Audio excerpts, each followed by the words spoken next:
Kemiskinan memang merupakan hal yang kompleks, yang penanggulangannya harus terintegrasi dengan membutuhkan kolaborasi dari berbagai pihak. Namun, hal yang paling penting dari penanggulangan kemiskinan adalah tepat sasaran. Upaya penurunan kemiskinan ekstrim membutuhkan analisis yang tepat terkait sasaran, mengetahui akar permasalahannya, dan perlu melibatkan semua komponen seperti anggaran, program, dan strategi penanganan yang tepat dan terpadu. Tentunya, hal tersebut membutuhkan prinsip berkelanjutan, tidak bersifat temporer, sehingga masyarakat miskin ekstrim bisa ditangani dengan baik. Ini sebenarnya juga berdampak kepada secara keseluruhan. Apalagi kita di Jawa Tengah itu kan kita IPM juga paling rendah, Kabupaten Brebes. Kemudian kabupaten paling miskin juga di Jawa Tengah. Jadi ini mungkin juga ada faktor lain kaitannya dengan pendapatan dari masyarakat di Kabupaten Brebes itu sendiri. Menapaki perjalanan menuju Kabupaten Brebes 6 jam, menyusuri jalur tol dari Jakarta ke Jawa Tengah. Kami berkesempatan singgah di beberapa desa sebelum memasuki kota Brebes. Bumi Ayu, salah satu desa yang kami datangi, di mana masyarakatnya sangat bersahaja dengan komunitas petani yang masih alami. Tim Aksi Dewan akhirnya mencoba mendalami permasalahan yang saat ini menjadi buah bibir di kalangan perangkat desa. Mereka yang menjadi ujung tombak pembangunan, banyak beberapa merasa resah dan galau di dalam rangka bagaimana menjabarkan dokumen-dokumen perencanaan pembangunan di tingkat desa. Namun demikian, ada yang dikeluhkan antara kebijakan-kebijakan di pemerintah pusat dan juga keinginan masyarakat warga desa. Ya, sebuah sistem pemerintahan terkecil di negara ini. Pemerintahan desa menjadi salah satu pelaksana lapangan untuk mengakomodir kegiatan masyarakat desa, di mana kebutuhan akan sarana dan prasarana desa menjadi salah satu kegiatan yang harus dilaksanakan para perangkat desa dalam melayani masyarakat setempat. Tidak ada kepala desa yang tidak ingin masyarakatnya sejahtera, tidak ingin desanya maju. Pasti mereka punya cita-cita yang sama. Cuman kadang-kadang kayak gitu, datanya berbeda, Mas. Kita dikatakan miskin lah, kita dikatakan stunting lah. Ya. Itu yang kadang-kadang kita merasa, saya sudah kerja loh 5 tahun loh, dan saya sudah sesuai regulasi loh. Dan apa yang menjadi arahan dari pemerintah, misalnya kita harus menangani kemiskinan, itu sudah laksanakan. Kedatangan tim Aksi Dewan pun disambut anggota Badan Anggaran Dewan Perwakilan Rakyat Republik Indonesia, Agung Widiantoro. Diskusi kami pun mendapatkan jawaban bagaimana Agung mengapresiasi kinerja pejabat Bupati Brebes, Urip Sihabudin, mengambil langkah cepat, menganalisa dan mengevaluasi perjalanan anggaran pendapatan daerah tahun sebelumnya sebagai dasar penetapan RAPBD di tahun 2024 mendatang. Pola kita pertama adalah untuk memastikan yang ekstrim ini harus 0% sesuai arahan Pak Presiden, maka saya sudah perintahkan di samping pertama evaluasi dulu, perval dulu datanya, clearkan data. Maka perval itu sampai 2 kali. Satu oleh dinas sosial, yang kedua oleh dinas-dinas yang pendamping. 42 desa ini yang miskin ekstrim. Kemudian saya perintahkan satu desa ekstrim itu kemudian didampingi oleh satu OPD. OPD itu yang tanggung jawab nanti di 2024 harus kosong.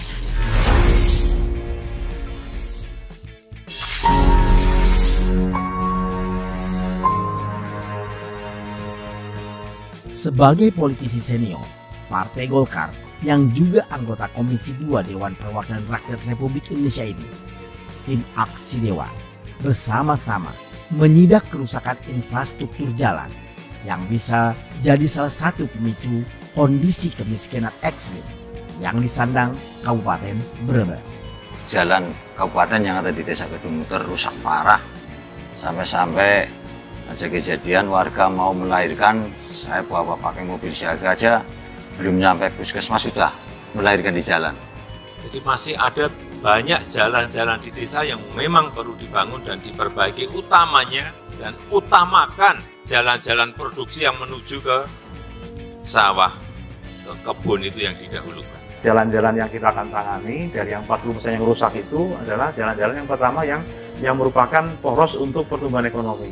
Ya. Kemudian yang kedua adalah poros antar kecamatan. Itu yang ketiga soal perbatasan. Itu harus kita jaga.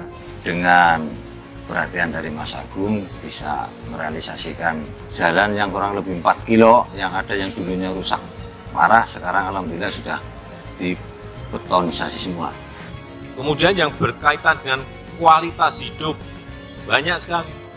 Pembangunan air bersih, posyandu, polindes, drainase, sumur, PAUD, MCK, ini juga dari dana desa dan itu akan memperbaiki kualitas hidup, kualitas SDM dari masyarakat di pedesaan.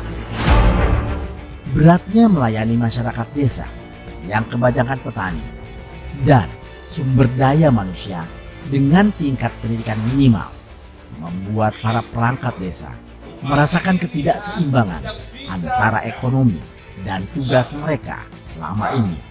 Nah, kalau saya sebagai kepala desa ada gaji 3,5 juta itu sama sekali tidak mencukupi. Tidak sedikit dari kepala desa ini yang berharap kepada pemerintah pusat untuk bagaimana memikirkan, menelurkan kebijakan berupa siltap, penghasilan tetap untuk kepala desa yang sebanding dengan beban kerja yang memang dirasakan langsung oleh kawan-kawan kepala desa dan juga perangkat desa. Saat ini, taraf hidup perangkat desa tidaklah semalis jabatannya. Dipilih warga langsung, mendapatkan dana desa, tidak serta-merta membuat perangkat desa mendadak hidup kaya. Padahal status kepegawaian mereka dan penghasilannya tidaklah jelas. Janji-janji kepala desa ketika kampanye itu dia tuangkan di RPJMD itu, sehingga nanti akan muncul usulan-usulan dan itu tidak terhingga. Karena betapapun kepala desa ini sebagai ujung tombak pembangunan, pemerintah bertekad kuat memajukan Indonesia dari pinggiran. Maka melalui dana desa ini diharapkan semua kebutuhan masyarakat yang memiliki daya ungkit kesejahteraan ekonomi bisa tercukupi.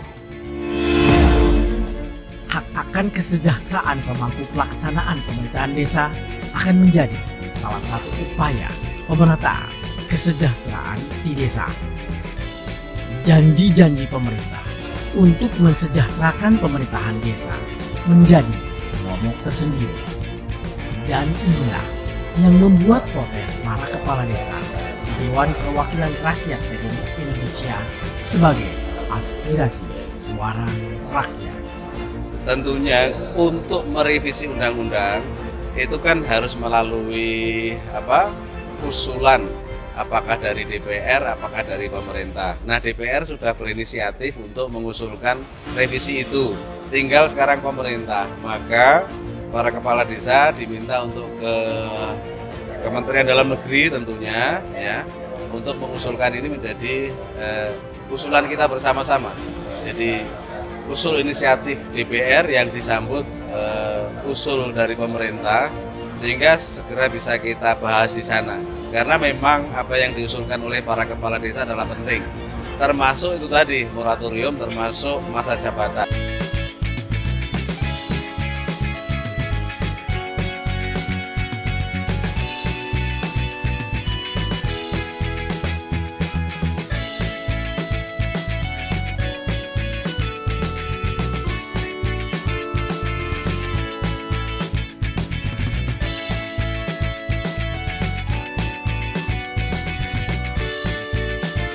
Supaya bisa maju, bisa tentram. Kalau sering-sering istilahnya pilkades, itu tidak akan kondusif desa itu. Kita ini memimpinnya loh agak kesulitan, adaptasinya loh. Menghadapi kejadian tersebut, pihak Dewan Perwakilan Rakyat Republik Indonesia diwakili oleh Sukmi Dasko menemui pihak pendemo, dan hal ini merupakan aksi spontanitas anggota dalam menyerap aspirasi massa. Tim aksi Dewan pun ikut dalam kerumunan untuk mencari fakta di lapangan. Bagaimana tuntutan sebenarnya yang diharapkan pendemo hingga menyeruduk gedung Dewan Perwakilan Rakyat Republik Indonesia. Tadi sudah saya sampaikan bahwa untuk revisi itu ada dua yang berkompeten, yaitu pemerintah dan DPR. Nah, oleh karena itu mereka juga saya minta untuk melakukan lobby ke pemerintah, dan siang ini Badan Legislasi DPR akan menerima perwakilan dari kepala-kepala desa untuk mendengarkan pointers-pointers dan terutama harapan dari para kepala desa agar revisi Undang-Undang Nomor 6 ini bisa masuk dalam prolegnas di 2023. Sudah saatnya pemerintah pusat membuat desain besar penataan daerah tentang pemerintahan desa. Karena apa? Dukungan ini tidak hanya sebatas tentang masa jabatan dan perbaikan kesejahteraan saja, tetapi lebih kepada tugas pokok fungsi perangkat desa sebagai administratur pemerintahan desa. Ketua Dewan Perwakilan Rakyat Republik Indonesia akhirnya memparipurnakan persetujuan tingkat pertama pada Maret 2024 dan akan disegerakan di bulan April 2024 setelah pelaksanaan pemilihan umum 2024. Terkait hasil pembahasan RUU Desa yang telah disepakati terdiri dari 26 angka perubahan yang secara garis besarnya sebagai berikut. 1. Penyisipan pasal 5A tentang pemberian dana konservasi dan atau dana rehabilitasi. Kedua, ketentuan pasal 26, pasal 50A dan pasal 62 ditambah pengaturan terkait pemberian tunjangan purna tugas. Selanjutnya kami akan menanyakan kepada setiap fraksi apakah rancangan undang-undang tentang perubahan kedua atas Undang-Undang Nomor 6 Tahun 2014 tentang Desa dapat disetujui untuk disahkan menjadi undang-undang. Setuju ya?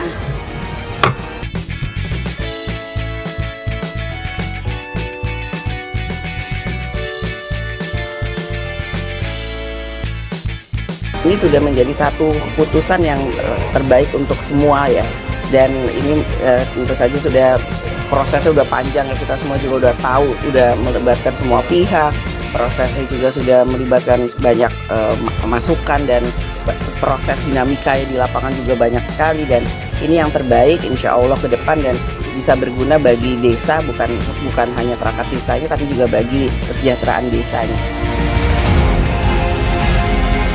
Sejak adanya dana desa, desa mendapatkan dana sebesar 1 miliar rupiah setiap tahun untuk setiap desa.